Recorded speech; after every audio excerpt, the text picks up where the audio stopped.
Welcome to the Touch MBA Admissions Podcast. Do you need help figuring out which schools to apply to or how to get into the world's top MBA programs? Hey, you're not alone. Join thousands of others on this podcast and on our site, touchmba.com, as they seek the admissions edge. And now, here's your host, Darren Joe.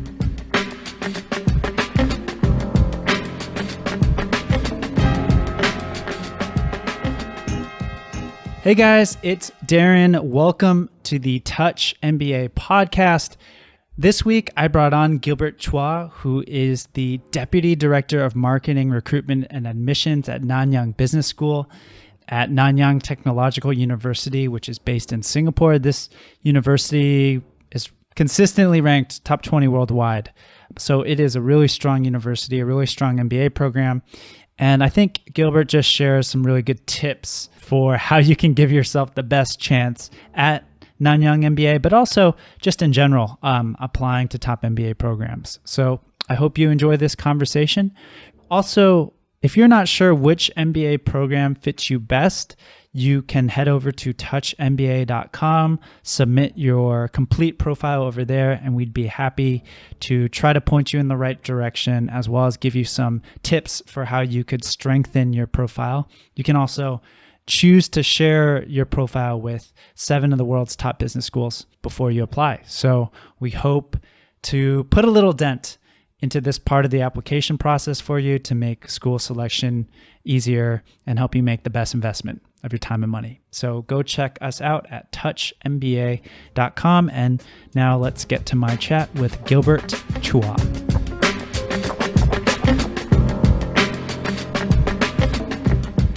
I'm really excited to have our next guest on the show. He is the Deputy Director of Marketing, Recruitment, and Admissions at Nanyang Business School, Nanyang Technological University. Gilbert Chua, welcome to the Touch MBA podcast. Hello, Darren. Thanks for having me on the show. Yes, it's thanks for coming on. I really appreciate it. So, Gilbert, the first question I like to ask is, what makes the Nanyang MBA unique? Okay, I have 3 pointers to share in terms of what makes the Nanyang MBA unique. First of all, it will be an accelerated learning program. So it's a 12-month accelerated full-time program that offers a fast track to an MBA degree, allowing you to lower the opportunity cost of being away from the workforce and maximize the returns on your investment. My second point would be the Nanyang MBA leverage a lot on the NTU expertise in technology and innovation. So in MBS, we infuse technology and business and prepare you for the digitally disrupted world.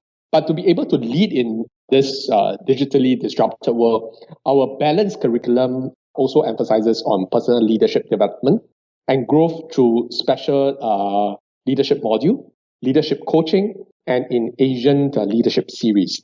And the third point, and it's also the last point that I thought it's unique to the MBA, the Nanyang MBA program, is actually to cultivate global leaders.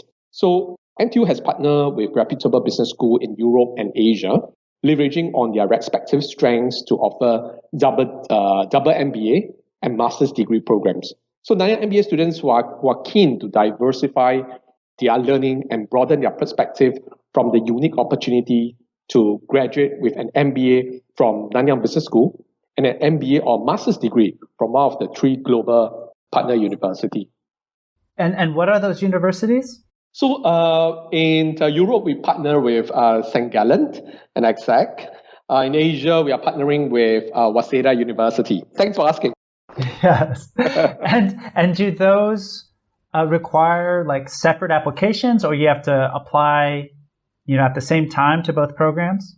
It's actually through the same application. Oh. But there'll be a selection, another selection round when you actually get admitted into the program. So we will submit your application to the respective partner university, and there will be another round of selection after you got admitted into the program.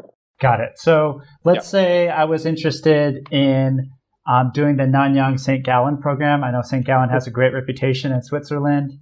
Would that also be 12 months, or would that extend? Yeah, it will be longer. So after finishing your 12-month MBA program, if you are thinking of the St. Gallen program, you will have to actually extend your MBA program into St. Gallen curriculum. Got it. Okay, that's crystal clear. And could you also tell me a bit more about your leading people globally, special curriculum? What does it entail? Sure. So leading people globally is actually an innovative module that is part of it's also a unique point a unique module in the Nanyang MBA program. So this program actually focuses on developing emotionally intelligent leaders, adept at managing cultural diversity. I believe you know that right now to manage a team in Singapore, in Asia, you're not just facing people from one nationality. You would have colleagues from different countries, different backgrounds that you will be leading. So this module builds skills across 4 areas. So these 4 areas includes leadership, talent management, negotiation, and cultural intelligence. And it's held over a number of semesters, right? Yes, it's actually across the program that you will be learning these 4 modules. So it's not going to be like a single module that you finish it within a term and then you will close that module. So it happens across the entire program. And I also noticed that students have the option to specialize in one of your 5 tracks. Correct. Banking, yeah. Yes, we do have 5 specialization tracks that students can choose to specialize in. So the 5 tracks: general management, strategy and innovation, banking and finance, human capital management, and marketing management tracks. And what does that entail? Like, what do they have to do to specialize? So basically, I think for those who are familiar with if you have done your research for an MBA program, most business schools will have the typical 9 core or 8 core foundation modules, for the MBA program. So here in the Nanyang MBA program, we have specialization for you to actually choose the tracks that you would like to specialize in. So this track are namely 4 electives. So you can actually choose the elective based on the tracks that you have chosen or selected. So for example, in general management, you can actually choose modules such as business analytics that we have newly introduced into the elective pool this year. Got it. And yeah, I mean, where does Nanyang Business School and NTU, how does the university really stand out in Singapore reputation wise? Okay, for those who have done some research in business school in Singapore, Nanyang Technological University or NTU is a premier business school within a leading technological university. So I think Nanyang Business School is the nexus of world-class innovation, research, and business education. So if you are actually looking at the advantages of an MBS education, I will summarize them into 3 pillars: innovate for the future, lead with impact, transform with cultural dexterity. This will be the 3 areas that I think Nanyang Business School will be focusing on. And why should top talent around the world, why should they get their MBA in Singapore? Okay, in terms of why in Singapore? So I sort of think that after the Crazy Rich Asian has right. Many people are asking me, is Singapore a very expensive country to stay in? So I thought it's an affordable country, even until today. So I've shared with most of prospective candidates who want to come to Singapore. I think it's still an affordable place, to stay in. And aside to that, I think Singapore is actually in the heart of Asia. It's a unique confluence of the East and West with the major Asian city. I think if you are looking at the major ones, it's within a 6-hour flight, from Singapore. And to be able to come to Singapore, you will get to experience the very rich culture and diversity, because I believe you're aware that Singapore is a multicultural society. So you get to work with people from different races within Singapore. And as a leading business and financial center, Singapore is on par with global cities like London, Tokyo, and New York. And I think as the center of the global economic activity pivots east, Singapore is actually a perfect place to tap into Asian growth. Yeah, I couldn't agree more, but of course I'm biased because I used to work for an MBA program in Singapore. Yeah, it is a very special place. Yeah. And I mean, just one question on that. Like, do you feel like Singapore is still very open to foreign talent? I think so, but of course, I think in terms of some people have mentioned to me on papers, they saw that in Singapore there's this pro-Singaporean kind of policy. But I think in any established countries or cities, I think naturally, you have to take care of your own people. But I think in Singapore, if you're asking me, we have about 5 million over people, and 2 million plus is actually foreign expats working in Singapore. So I really don't think that there's a control in terms of foreign expats coming into Singapore. I think as long as you have met the criteria and you have exhibit that you have the skills that the company is looking at, I actually don't think so. And just to add, in terms of the MBA graduates, recently I can see that most of them are very well placed. In fact, I think you have seen from the ranking data, we have 96 of our students found job employment within 3 months of graduation. So I still think that it's very positive, in Singapore for the international talents to sort of kickstart their career if they are keen. Yeah, it is a one of a kind country. Yeah. I mean, just to think that any country could. You stayed here before, so many years.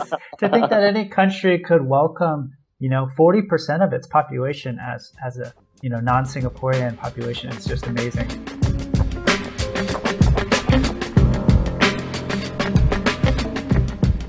Gilbert, if we can talk about admissions, because I think that this is the juicy part of the conversation and that I think most people want to hear. Okay. Yeah. I will start with the application. Okay. Yes, please. Okay. Admissions actually, in terms of how you should go about, it's actually 3 simple steps. You create the online profile for your application because we only accept online applications. So if you're keen with to apply for one of program, just log onto the website. You will see apply now. Go in and complete your application. So along the way, when you have submitted or created an account on the portal itself, it will prompt you on how to prepare your supporting documents, such as your undergraduate transcript, your resume, your test reports, your entrance test scores, such as GMAT, GRE, IELTS, TOEFL. We also require referee reports, ideally 2 professional letters of recommendation. So after you have successfully submit your documents, you have to wait. We'll be doing the first round of shortlisting. If you are being shortlisted, you'll receive a call from us, and we will actually arrange a date for you to come down for interview. On the interview panel, you get to meet the academic director and one of the senior admissions officer that will be who will be interviewing you. And typically, we shortlist candidates within 2 to 4 weeks after you have submitted your application. Okay, and then after interview, obviously we do a final selection round with the admissions committee, and thereafter, if you are accepted in the program, you receive an admissions offer. But please be rest assured, be it's a yes or no, we will actually get back to you, on that. Yeah, so this is the very simple 6 steps of the admissions process. And do you prefer candidates to take the GMAT versus the GRE? I think I would prefer the GMAT, but in terms of the program itself, we accept both GMAT or GRE. And in fact, for some programs like the professional MBA program, we actually accept the executive assessment as well. So go to the website and look at what are the requirements, for the program. Yes, and one thing I couldn't find on the website, and maybe it's because I didn't do a good job, but your average GMAT score. Okay, for the MBA is at about 670. Wow. Okay. On a yearly basis. Yes. Yeah. And are you looking for a certain percentile there, in the quant section or the verbal section or the AWA or IR, or is it just that top level score that you're concerned about? The top level score, obviously, I think it captures the attention. So I think the top level score is important. But I think because applications are, I would assume that applicants that we have received, the quality is getting much and much better. So even if right now you are looking at the younger ones who are actually applying for the program, I see most of them having a score of easily 670 or 680 and above. So competition is there. So after looking at the top level score, so what other things, that the admissions committee will look at will be your individual scores, such as analytical writing. So that part, I would think that, for candidates coming from a non-English speaking country, I think they'll take on that part. And then there's another section on integrated reasoning, if I get it correctly. So that section is also very important, because I think it also showcases how analytical you are. So if you're actually going into a program such as Master of Science in Business Analytics, I think that section will also be important if you apply to the program. And do you look at the IR scores in relation to people's career goals? Or is it more the program they're looking program at? I would say. Yeah. Okay. Yeah. And then what are the fit qualities, you're really looking for from applicants to your program? Okay, I think that there are actually 4 areas that we are looking at. So many people were asking us whether we give priority to any of these areas, but I always tell them no. So let me go through these 4 areas. So we have, I'll look at 4 things. Firstly, academic capacity. So we assess your academic capacity throughout your undergraduate performance, your GMAT or your GRE scores. This is an important assessment, as I sort of mentioned earlier on. This is to be able to sort of make sure that you can actually manage the rigorous and intensive program, like the Nanyang MBA program. And then secondly will be leadership potential. So our program looks to create T-shaped leaders of digital tomorrow. So we want to understand your leadership potential. This is not just a title or leading a team, but also your ability to go above and beyond the scope of your role and think strategically or the big picture to contribute to your team and organization. So this is the second point. And the ability to contribute. I believe in an MBA program, it's important to just not learn from the faculty members, but I think you also want to be able to contribute in class during classroom discussion. So I think I'm looking at candidates who can actually share in class based on his or her past experiences or background. And lastly will be cultural adaptation. This part is extremely important for an MBA program because MBA program is very diverse in terms of the class cohort. So you must be able to network with people coming from another country, another region, another job function. So we'll try to find out, during, on the resume, during an interview, whether you're somebody like this. So these are the 4 areas that usually I'll give equal points to these 4 segments. And the third cultural fit quality you mentioned, the ability to contribute. I mean, you have an MBA yourself, Gilbert. Yes. And I know, there's many ways to contribute to an MBA program. Obviously, the classroom is probably the most obvious one. But right. So I guess I have kind of 2 questions related to this. Like, are there ways that applicants can show contribution, besides what they would say in the class? And then the second question is, how do you test that? Is that through the interview or, How can I think it's during the interview or what they have mentioned in their resume. Because during an interview, if this person is able, I would see it in 2 ways. Because for a person to be able to contribute in class, this person must not be too shy about sharing about the past experience. And during an interview, I think it's a good chance for them to showcase this part of how willing are they, to contribute in class. So in a typical setting like an admissions interview in your MBA program, I think it's a very good chance for them to sort of share with the interviewers on what they have done in the past. If during the interview, for example, they are unable to sort of, give us a very basic detailed understanding of what he or she has done in the past, then I think that creates, it gives us an indication that, this person might not be able to contribute in a setting like an MBA classroom, because in an MBA cohort, I believe that, it's very interactive. People from different industry will sort of come in with different perspective. So to place somebody in class from a particular industry is extremely important in how to craft an MBA cohort.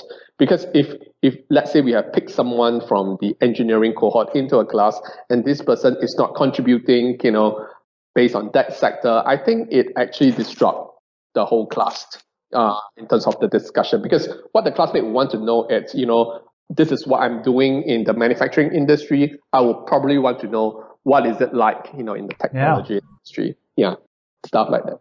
Yeah. So it's kind of like the ability to explain your experience and draw insights from your experience. Yes, that's one. And another part I think will be very important would be the resume as well, because that's the first thing that admissions committee will get to see. So when we review applications, I think the first thing that we will actually look at is the resume. So if these things are not indicated, like what you could share, because if you are really willing to sort of let the admissions committee know about, what you could tell your classmate, I think you could actually see it clearly in the resume. So I always tell people not to give me a resume that they submit for their job application. Right. To not give you that resume. To not, yeah. Yes. Right. And how clear do you expect applicants to be with their career goals? I think I would probably want them to be very clear with their career goals and also to have a plan B. So by very clear, do you mean like industry, function, company, geography, like that clear, or? No, I think for me, very clear, I think would be what job function, which industry. Got it. They will want to go. And then it's good to have a plan B, because I know most of the people would like to get into the top 3 favorite industry these days in technology, finance, consulting, but not everybody, because the competition is there. Because people graduate, from the 3 business school, in Singapore, they will all be looking into this area as well. So I would think a plan B would be good before the students graduate, because that will give them another options, to work on. And to have a plan B is also for them to sort of check with their classmates, who used to be in this industry. In the MBA cohort, the beauty is you have classmates from almost all the industry, joining the cohort. So it's good to actually check out with them on, which is actually the industry that best fit that candidate. So that's usually what I would advise students to have. And I hope that they will have like 2 options rather than to have just one, and then when they get into the cohort, understand a little bit more about the job function, and then eventually realize that that's actually not the ideal job that he or she is looking at. Yeah, that is such great advice. And when you get an application, what gets you super excited? Maybe you do a little fist pump in the air, or what gets, like, what sort of applicants get you super excited? Darren, do you know what? I have been reviewing applications for almost a decade already. Yes. It's amazing. Time flies. Yeah. So I honestly, I think I would not be super excited, but if I actually receive, a candidate for MBA, that comes from a very unique industry or job function. For example, I back then an executive chef, who applied for the program, wanted to join an MBA. He has a fantastic, academic track record, but his passion was with cooking. So he started his own business, and thereafter he realized that actually, business is not just all about, you can set up a restaurant, but it's not all about cooking. You need to learn how to manage, that whole restaurant. So he applied to an MBA program, and then from there, he put out, he does not have too much of the business management skill set in his resume, but I think that kind of resume was quite interesting to me. I have a ballerina as well. Yes. Applied. So people coming from a unique industry might trigger my attention. But so just not to discourage those people who come from the typical banking, right? Yeah, but those are I would say I have most applicants coming from this area. But I think just a note to this group of applicants, because there's a tendency of them putting in technical jargons in resume. Yeah. So, and that doesn't help if you ask me, because from an admissions perspective, I'm not looking at all this.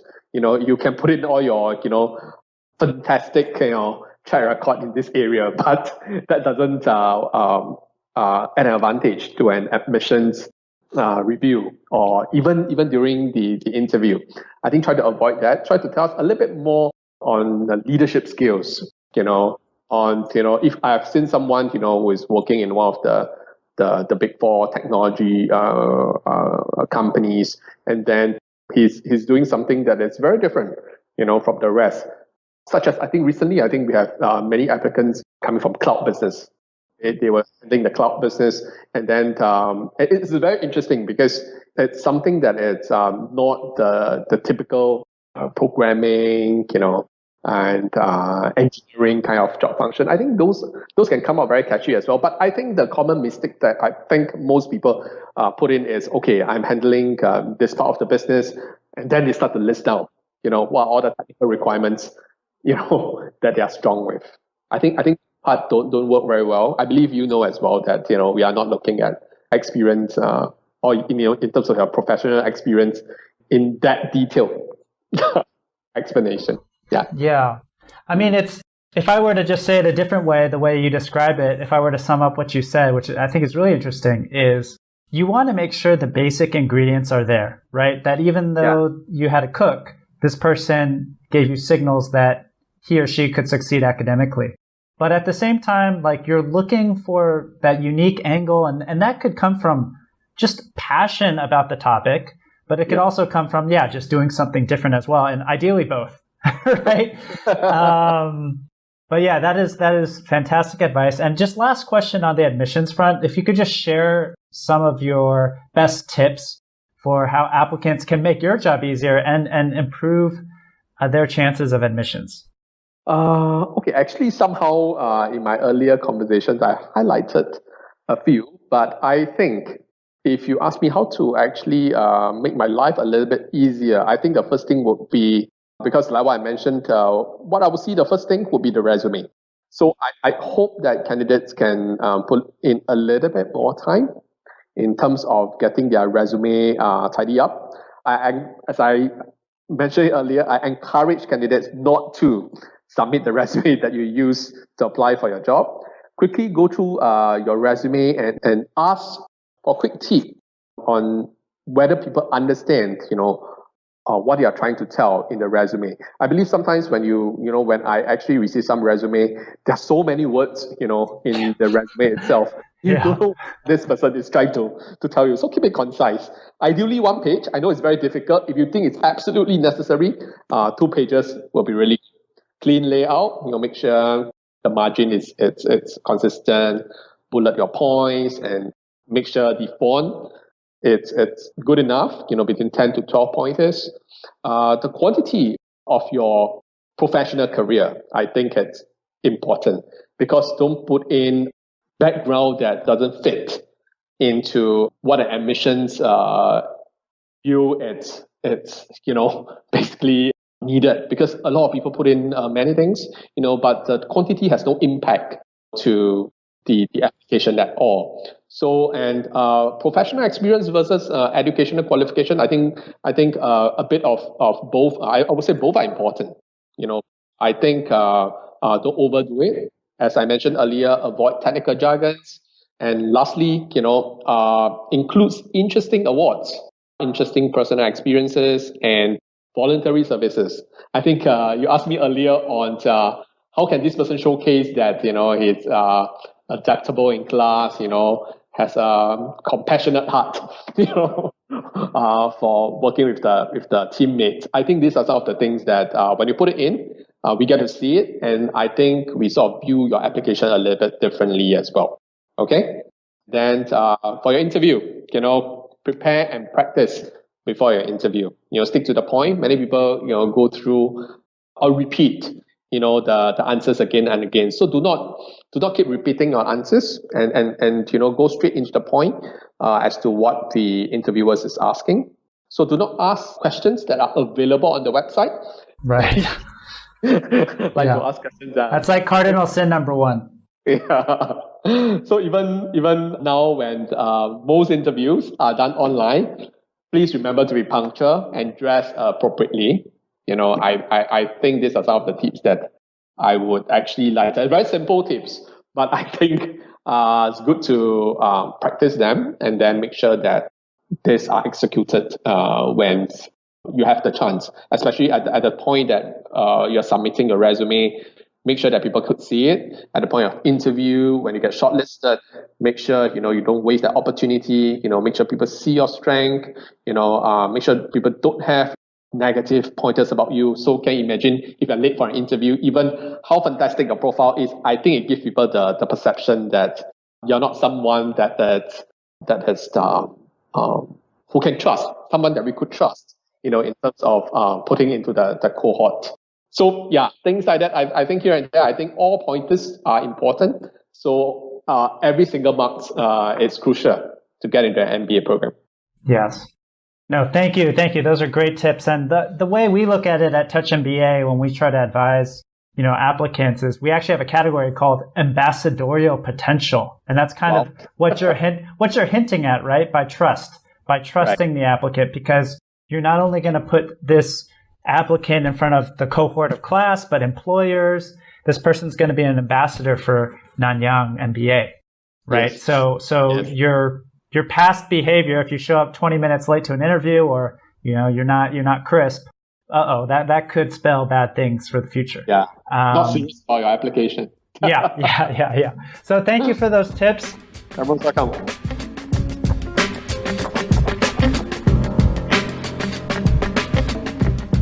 Gilbert, scholarships. What do applicants need to know? What's your view on scholarships? I know you have many. We offer a wide range of scholarships to deserving candidates, and all scholarships are merit-based. So, but you would have to get into the program first, before we'll review your scholarships application. So many of them were asking us whether they can get to know their scholarship application status. So the answer is no, because you need to get through the entire admission cycle before you know your scholarship results. Yeah, and so if they're merit based, how can they improve their chances? Is that higher GMAT score? Should they retake the GMAT if they're only at the average? How can they improve their chances? Okay, I think in many areas, I think undergrad, what they have done is already passed, so they can't really sort of move back. So I would encourage people who really are looking at scholarship to work hard on their GMAT, because that's also one of the criteria. Your interview scores are actually important as well. And then if in the past you have received any awards based on your academics, I think you should put it inside your resume as well, so we get to know about it. So to increase your chance in terms of getting the scholarship, it's not just purely the GMAT. So we do have people who actually have a 700 GMAT, but because of the competitive applications going on, this person might not get it because there are other people who have done better in terms of interview. So it's not just GMAT. You can put in effort into getting a high score, but that doesn't mean that when you get a super high score for GMAT, you will get a scholarship for sure. Because we look at other areas as well.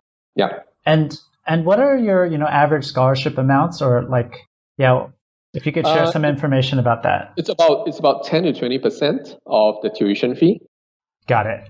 And roughly what percentage of your class gets scholarships? It depends, because as we mentioned, it's merit-based. So it depends on the cohort that year. Of course, we have a budget, but yes, we review on a yearly basis. Yeah. I just have to push you a little bit, Gilbert. Ask you these tough questions. That's my job. That's my job. So, okay, that's crystal clear.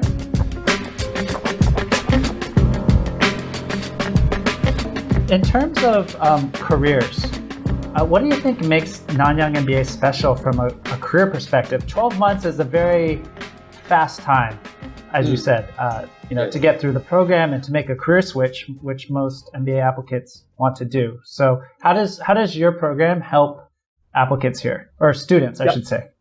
I think this part I would have to credit, my very dedicated career advisors.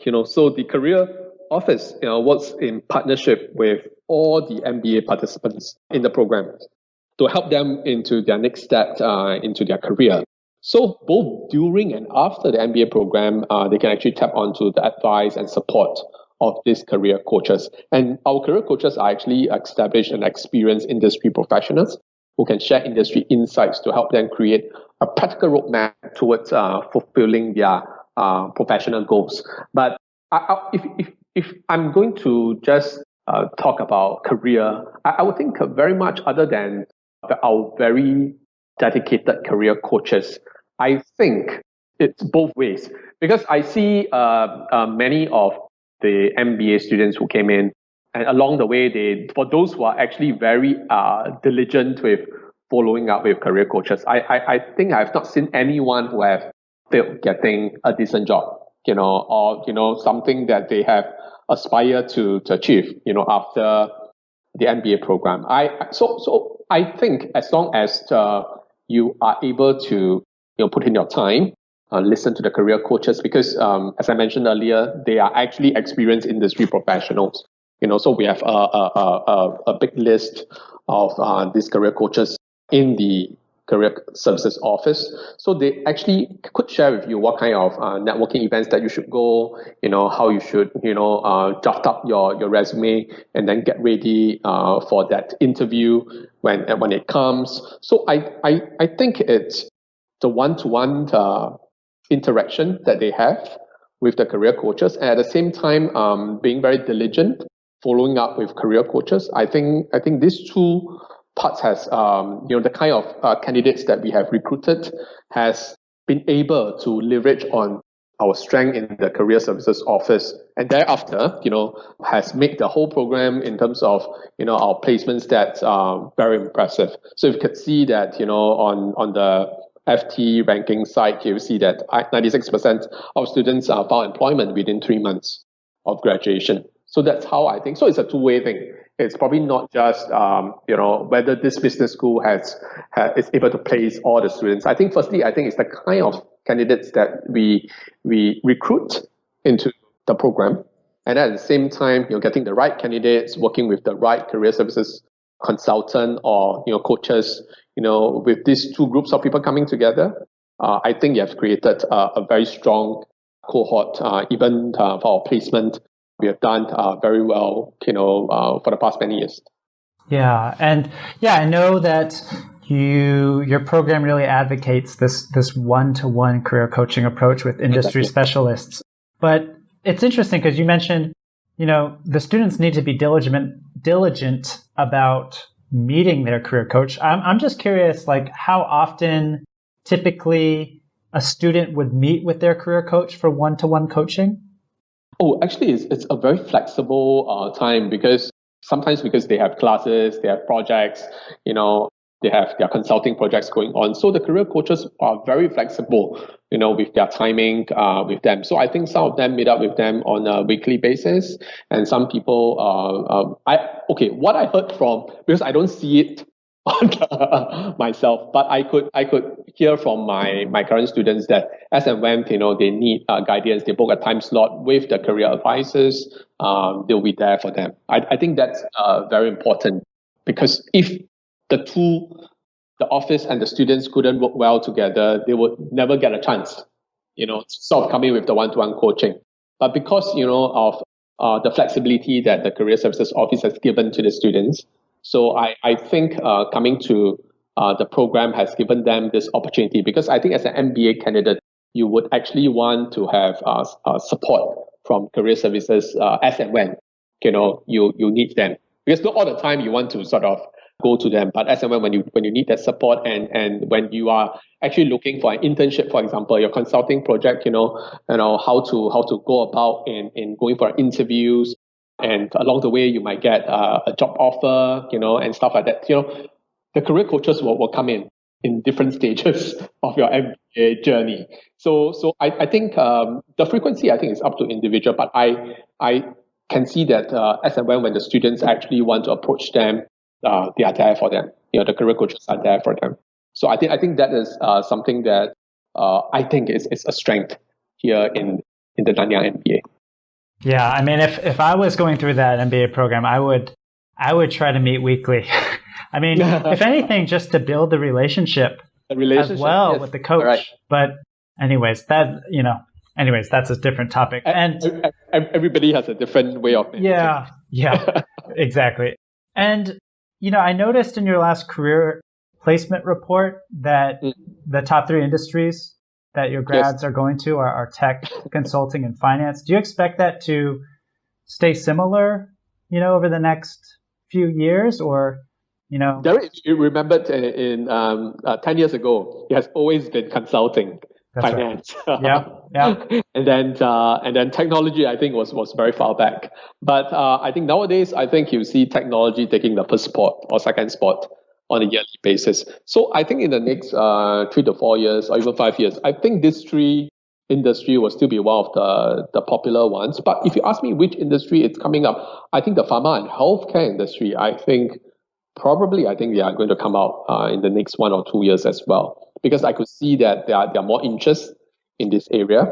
And then I'm not sure whether, COVID has triggered this, but I think in terms of, I've heard from some of my friends that they are actually, they need talents, joining the company because now because of the workload itself, they are looking at recruiting people into the company as well. So I think maybe in the next 1 or 2 years, maybe pharma and healthcare industry would also be popular among the MBA students. But at this point, it's still this 3 industry. They just take turns to take the spot.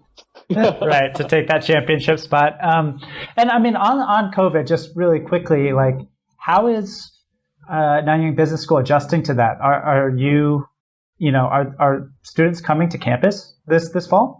Okay, we have started everything online for term 1, so for the July intake. Yep. So all the way until November, every courses will be taught online.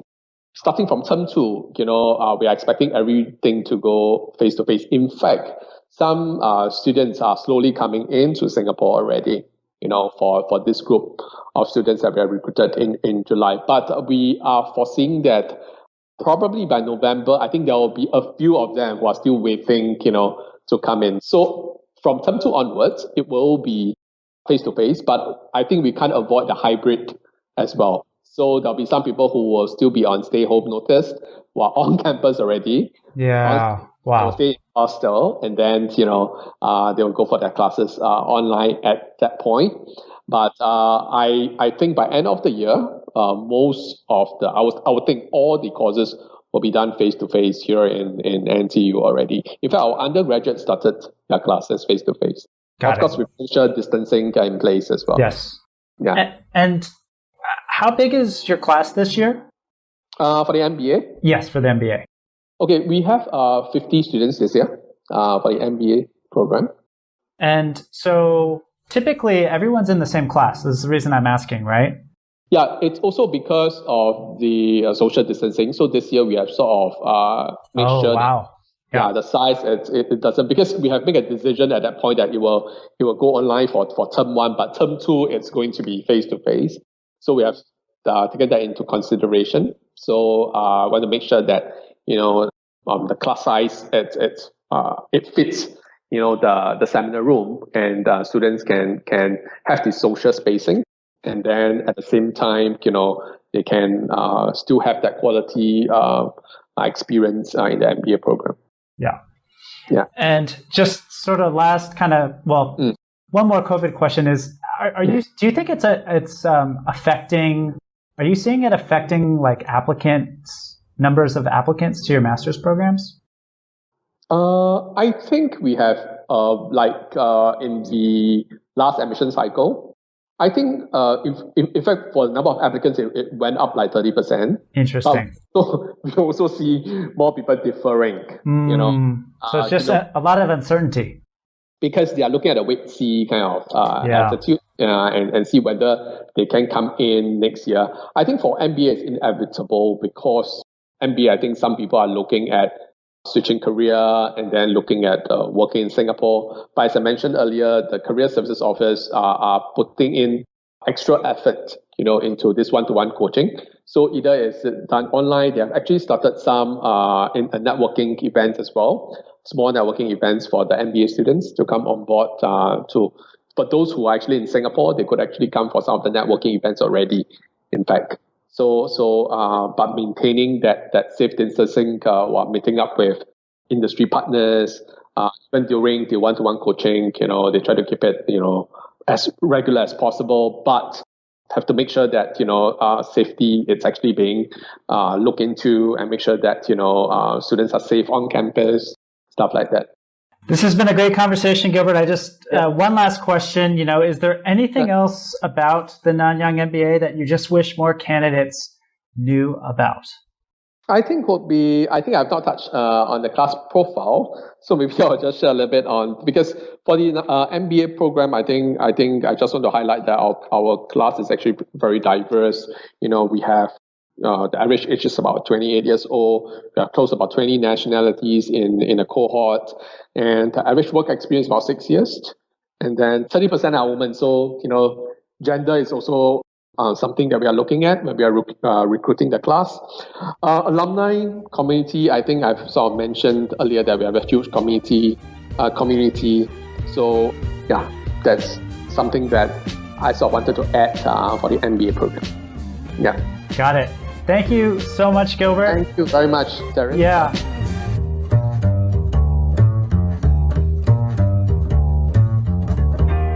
Thanks for listening to the Touch MBA podcast. Don't be shy. We have a mailing list. Go to touchmba.com and get yourself signed up. And we'll keep you posted with the best tips and insider interviews on how to get into your number one school.